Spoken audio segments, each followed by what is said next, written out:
She was at the cross, at the tomb, and the first to see the risen Christ.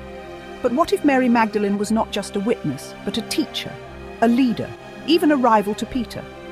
That is exactly what the Gospel of Mary reveals, a lost text that shows Mary as the disciple who understood Jesus best and paid the price for it.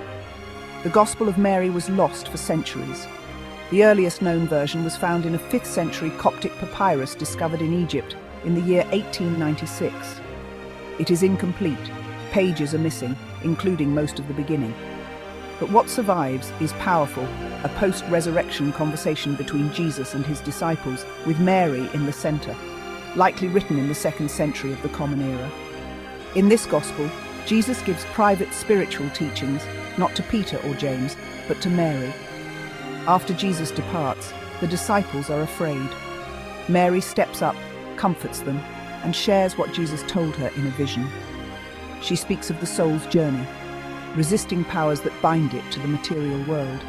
The Saviour said, "There is no sin, but it is you who make sin exist." It is mystical, philosophical, and deeply countercultural. Then comes the tension. Peter challenges Mary, "Did he really speak with a woman without our knowledge?" Another disciple, Levi, possibly Matthew, defends her. "If the Saviour made her worthy, who are you to reject her?" It is not just about Mary. It is about the early church wrestling with power, gender, and who gets to speak for Jesus. This gospel was never considered for the New Testament canon, and probably for several reasons. It portrays Mary in a position of authority.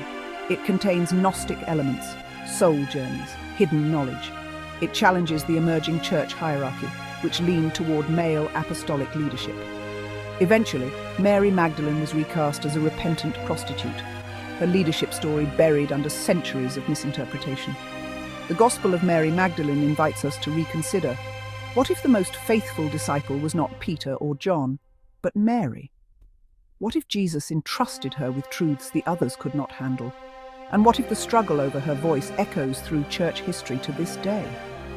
Next time we go even deeper into mystery with the Gospel of Philip, a lost text that speaks of sacred unions, spiritual marriage, and calls Mary Magdalene Jesus' companion.